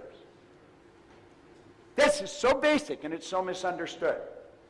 So we have to know how to change this. How do we change it? We make a decision. I want to suggest that you make a decision right here, right now, that you are not going to leave this room without a firm decision on exactly what you're going to do with your life. You've got to burn the idea into your mind. Yet say, I am going to do this regardless. Now that's what I did sitting with Ray Stanford. It was on October the 21st, 1961. I have never looked back. That's a decision you want to make. You want to make a decision that you're going to change your paradigm. Now let me tell you about this program, because decision that you're going to change your paradigm. Now let me tell you about this program, because this isn't like any other program we've ever made. In 2006, that lady, who doesn't look much more than a high school student there, came to a seminar in Vancouver, Washington. She had a doctorate's degree, she had a master's degree, she had graduated from university, the top ranking student in all of the United States of America in banking law. She got the Jurisprudence Award in banking. There was only go to one person, not in the university, in the entire country. She won that award. So you would say that she was a pretty sharp gal. She had a law practice where she had done $100 billion in business. She was doing bank acquisitions, negotiations. So, I mean, she's dealing in heavy-duty stuff. This is very big, heavy-duty stuff. She came to a seminar in Vancouver, Washington, and she was blown away with some of the things she was seeing. Where I would read a person's personality. She said, how are you doing that? And I was saying anybody can do that, and she was having a difficult time believing it. And then she started to learn, all the education I got, I never learned any of this. And so she made up her mind, sitting in that seminar, that she was not only going to learn it, she was going to learn it well enough to teach it. So she could go back into those boardrooms. And she would teach the people what she had learned. Now that was in 2006. And she went through our consulting program. She went through our coaching program. She studied every program we have. And then she came to me. I didn't really know her. I think I had seen her, but I didn't know who she was. And she came to me and she said, you built a program called You Were Born Rich. Is that right? I said, yeah. How many have used that program? There's a few people here. I talked to some. It's been used all over the world. It was a high-cost thing. We spent hundreds of thousands of dollars shooting it, but we did it in 1988. And she said, why did you make it? I said, well, I had been in the business for 20 years. I'd worked with some of the largest companies in the world. We got results that were just astounding. And so I thought I'd put it together in a very organized manner, and we would sell it for training programs for companies. And she said, well, that was in 1988. She said, that's 20 years ago. Next year's 2008. What are you doing now? I said, well, I don't know. I mean, I'm a busy guy all the time. She says, I think you should make another program, and I think you should do it with me. I remember looking at her and saying, is that right? You know? So I started to do some research. And I found out who she was. And I found out what she had accomplished. And I was impressed she even wanted to do this. And so I made up my mind, yes, I'm going to do it. And she really put this program together. Now, she used all her material, and she used me. I did not make it. She made it. I was directed. I did exactly what she said. She says, you know how you teach this? She says, yeah, put this in here. Then put this in here. There's 12 DVDs. There's a participant guide there that's second to none. It itself is worth more than the investment you'd make in the program. And this is a phenomenal program. It's designed for the most top executives you can find, but you didn't want to lose it for the kids. So it works for the kids in school as well. And it is just absolutely incredible. When it first went on the market, it hasn't been out too long. There's one company that has 850 of their people using it. The results are astounding. They're getting results that are shocking everybody. There's another company, an electrical company in Phoenix. When they started to use it, all their executives used it. They set a 6-month sales goal they were going to test this with. They went past that goal in 30 days. The power in this is helping you understand you and how to change the paradigm, because that's where we're going now. I'm going to ask this young lady if she'd just stand up in the back of the room. I want you to give her a hand. Sandra Gallagher. Thanks. Thanks.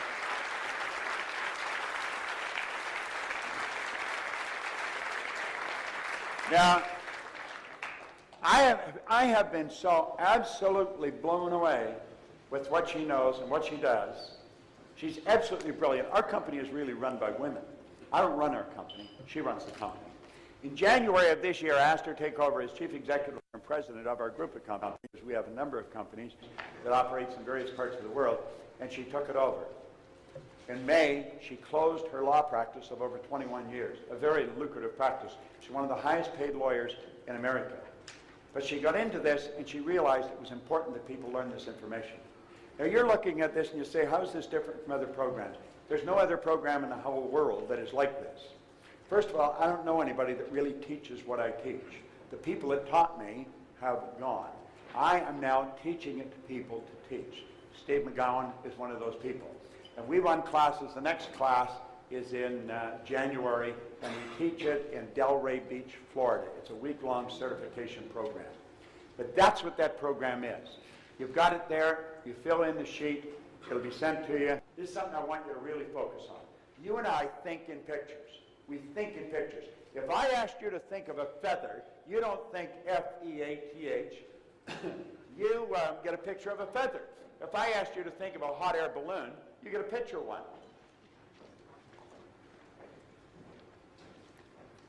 Now, here's a question for you. What does your car look like? I want you to think of that for a moment. Tina, what's your car look like? What color is it? Black? 2-door, 4-door? 4-door. What color is the interior? Gray. You didn't have a difficult time telling me that, did you? As a matter of fact, as you're telling me that, you're seeing the car in your mind, aren't you? Yes, you are. You have a refrigerator in your kitchen. What color is it? It's what? Stainless steel. 2 doors? Top and bottom? Do they open from the left to the right or right to the left? Left to the right. Now, you just went in the kitchen and looked at your refrigerator, didn't you? Tell me what your mind looks like. Now, I want you to think of this for a minute. Tina had no difficulty telling me what her car looked like, what color it was, what the interior was, what the refrigerator looked like, whether it moves from the right to the left or left to the right. She actually went and looked at her car. She went into her kitchen and looked at her refrigerator. Although her eyes were staring at me, she was mentally in her kitchen. What does your mind look like? Fairly cluttered. Is it big? Bigger than the bread box? Bigger than the bread box. What color is it? Pink. It's pink. Is it dark pink or light pink? Always a mixture of both. What color is mine? Sort of like whitish. Mine's whitish. Yours is pink. How come I got white and you got pink? Just kidding. You're just making this up as you go along, aren't you? You don't know what the hell it looks like, do you? No, you don't. Would you agree, Tina, if you want to make a quantum leap, if you really want to make things happen, you've got to move some things around in your mind. Would you agree with that? But you don't even know where your mind is. No, Where is it? I think it's up somewhere. You think it's up here, somewhere up there. Whereabouts, though? Is it the front or the back? I believe, or I perceive, it's there somewhere. It's somewhere around there. You're thinking of your brain, aren't you? But your brain isn't your mind any more than your fingernail is. See, most people get off the track here. And I'm not embarrassing you, because if I went around the room, how many of you are in the same spot as Tina's in? Everybody's got their hand up. Well, I don't know what my mind, where is my mind? You know? And we don't know where our mind is. Well, that's a serious problem. Because you see, as we ask ourselves, what does our mind look like? We don't know what our mind looks like. We're stuck. We can't tell what our mind looks like. So questions fly on the screen of our mind. Now understand this. If you don't have an image, you've got confusion. Let's suppose I ask all of you to help me change the setup of this room. And you all agree you'll do it. Yeah. And I say, okay, let's go change it. You jump up, you grab a chair, and you look, what's he want us to do? I don't know. Ask him. No, you ask him. No? There'd be absolute chaos in here. You know why? No picture. But if I said, let's change the setup of this room, we're going to make that the front of the room, this the back of the room, bang, like that, everybody could be moving and we'd have it all done. You know why? You got an image. But when you try and change something with your mind and you don't have an image, you've got confusion. Now, out of confusion will come order. And it's a higher degree of order than that which existed prior to the confusion. Now listen. Now listen. When my life changed, I wanted to know why it changed. If your income goes from 4,000 to well over $1 million, the odds of you wanting to know why did it happen, you'll probably just enjoy it. But I was a bit of an oddball in that respect. I wasn't satisfied with just, I wanted to know why. Why me? I did not believe that there was some emotional or capricious God that picked me out from the crowd. I just didn't believe that. But I knew something happened. And I just said, well, I'm cleaning floors. But there was other people cleaning floors. They didn't enjoy the success I was enjoying. How come me and not them? Why was I so... Like I could go into a city and nothing flat. I'd have a business going. I wanted to know why. Because I wasn't even very bright. And I knew I wasn't very bright. There was all kinds of things about business I didn't understand. And so I started to look. And I realized somebody had to know, and they've either written in a book or they're talking about it. I made up my mind I'd read every book that was ever written if I had to. That was the first book I read. That was the only book I had read. I was 26. I didn't even read comic books. Today, Earl Nightingale one time said, if you surround your mind with greatness, some of it will rub off. I've got a beautiful library at home, and I have to expand on it because they've got more books now than shelves. I've got about 3,000 books on the shelves. They're all in alphabetical order by author. I got a small table that I put in the center of the room. That's my office. It looks out on a beautiful garden. I sit there and I'm surrounded by all this wonderful information. First thing I do when I get up in the morning, I go out and I just at random pick up a book and I sit down and start reading it.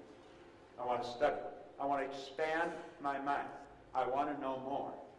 Well, I want greater order. And all this studying, but I still couldn't tell you why I was winning and why others weren't.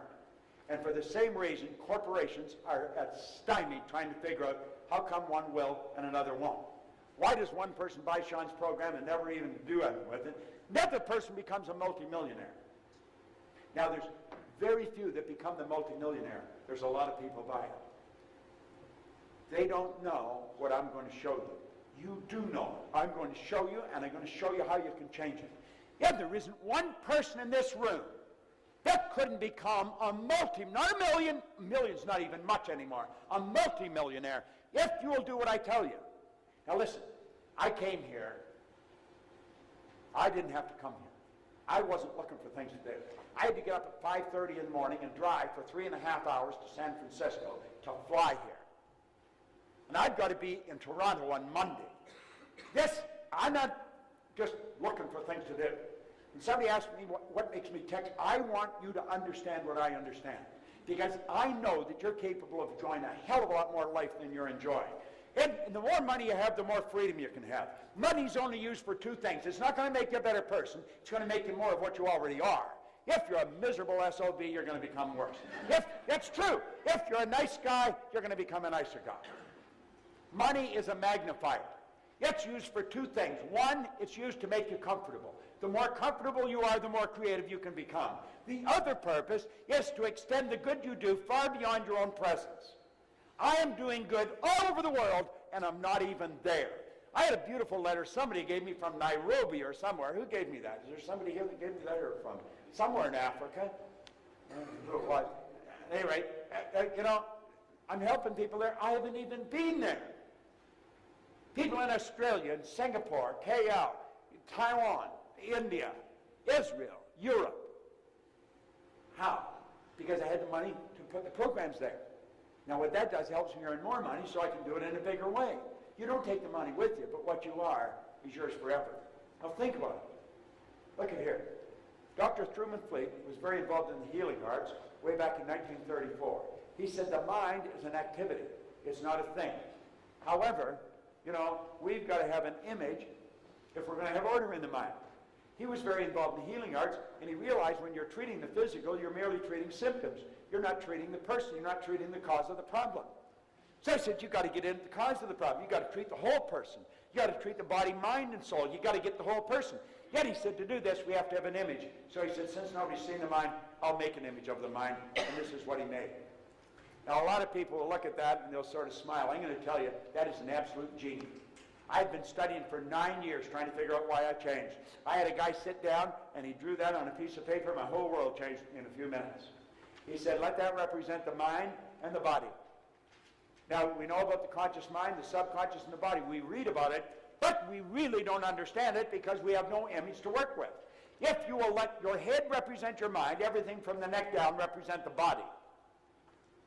Now, the mind isn't just in the head. The mind's in every cell of your being. Mind is an activity. Body is the manifestation of the activity.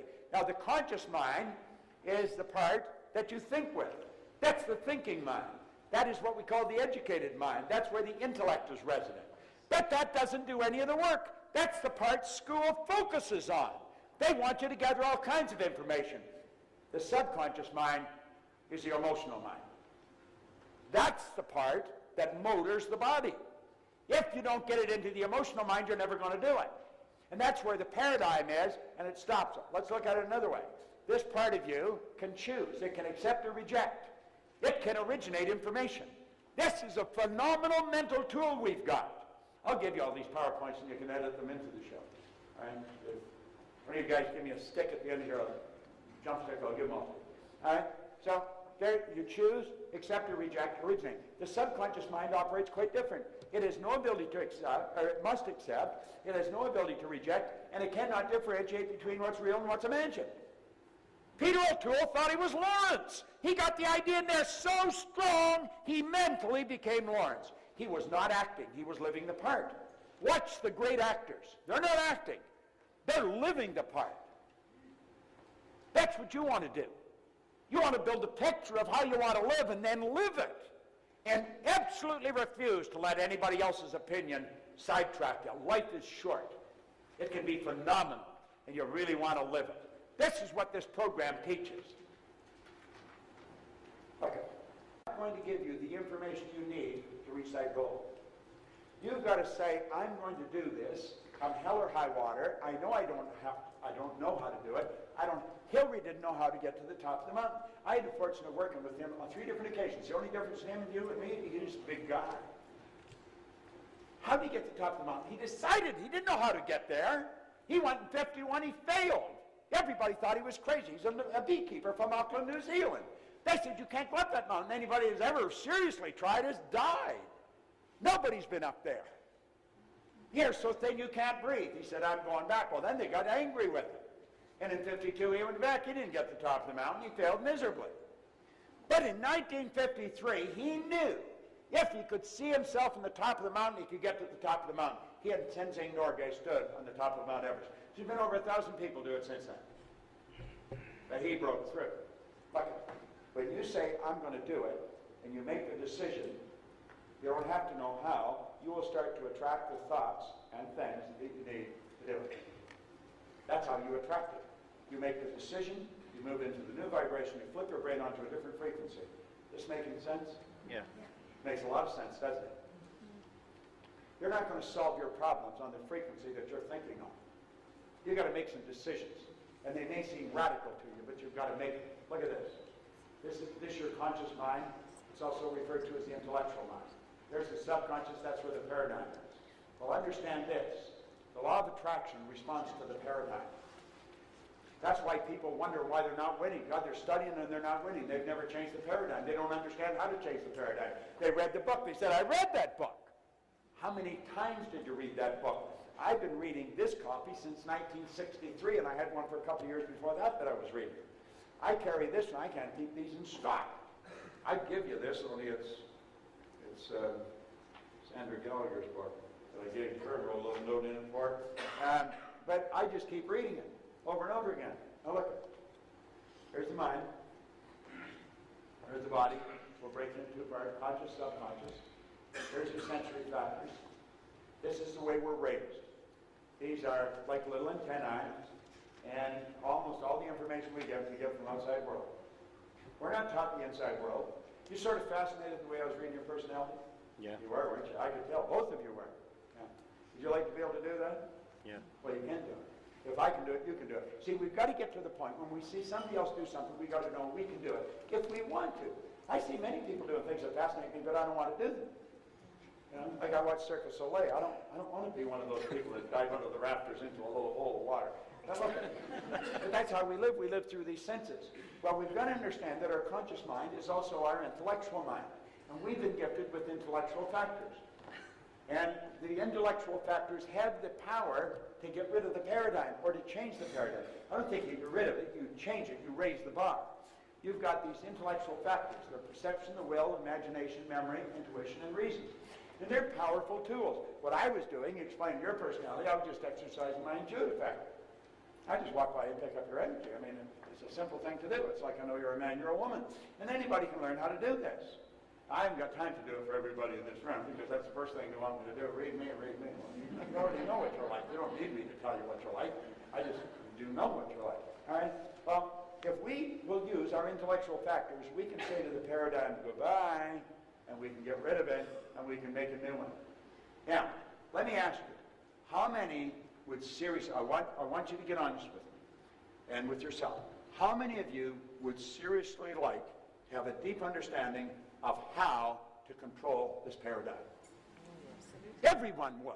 How many of you would really like to master one of those simple programs he was showing? It's not simple to you because you don't understand it. Now there's paradigm. How many of you would really like to master that? Then do it. Don't screw around with it. Do it. That's exactly what you have to do. If you will do it, I guarantee your life will change. If you're taking notes, write this down. Brian at bobproctor.com.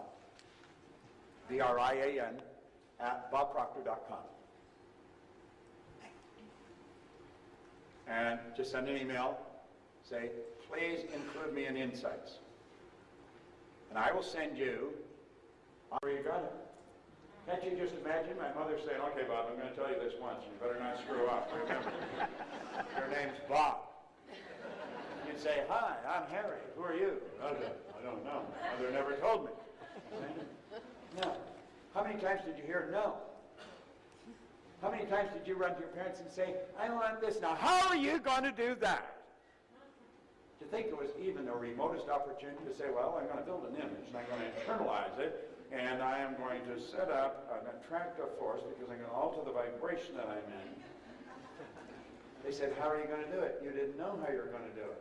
And you know, by hearing that over and over and over, if you've got an idea fixed in your subconscious mind, you better know how to do it or you're not going to get it. You don't have to know how to do it. You don't even have to know how you're going to buy this. You only have to know you are. And the second you make the decision, the information starts to flow into your consciousness. I had no idea how I was going to build this company. I have no idea how I'm going to expand it. I got a better idea than I used to have because I got some real key people. I've got a woman now that runs the company and really knows what she's doing. So you see, that's where it's at. So let's look at this now. Here we are, consciousness. We're operating with a different awareness, though. We build an image in our conscious mind. And we know that paradigm's there. We say, I'm going to override it, and I don't care if it causes a lot of discomfort or not. It may scare me. I'm going to get emotionally involved in this idea. I will control the vibration I'm in, and therefore, I'm going to actually attract into my life. The image you impress upon your subconscious mind controls your vibration. Your vibration controls what you attract. Now, are you going to remember everything I tell you? No, you're not. In fact, about 66% of it will be gone by tomorrow morning, 90 to 100% within a month. But here's the point. What I've said, you understand. I've explained it in such a way that you would have to understand it. If I have a talent, it's for taking complicated concepts and explaining them in a very simple manner. And I developed the ability to do that because I was a very simple guy, and the people that taught me had to teach me in a very simple way or I wouldn't have got it. But now, I can explain it so that the most erudite executives get it, but so do kids in school. Now you see, you can do anything you want. That's Mark's again, Mark Lowe at bobproctor.com. This program can literally change the course of your life. Now I know you're sitting there and you may be thinking of why you can't do it. Don't spend any time thinking why you can't do what you really want to do. Make up your mind you're going to do what you really want to do. It's like I said, if you have to borrow the money from somebody, borrow the money from somebody. But don't let it continue the way it's been going. If you take these two programs, one showing you how to control what's going on inside of you and change your paradigm, and at the same time take an effective tool for multiplying income, you put them together, you'll thank God every day that you came here. You really will, because it will literally change the course of your life. There's absolutely no question about it. Don't ask anyone what they think you should do. Don't even ask your spouse. We are in the habit, it's part of our paradigm, of saying, what do you think I should do? When my wife comes and asks me, I say, what the hell are you asking me for? I don't ask her. You should never ask anyone. Do you know why we ask people what they think we should do? We're looking for approval. We don't have enough confidence in what we know inside we should do. Let's start doing what we know. It's our life, nobody else's. If we don't make the decision, nobody can do it for us. Viktor Frankl brought that out beautifully in a book, Man's Search for Meaning. Here's a Jewish psychiatrist from Vienna, spent the war years in the camp. He said there was no one that could cause him to think something he didn't want to think. You know, you could take that and explain it another way. Nobody can make decisions for you. You got to make them for yourself. Now, with my time,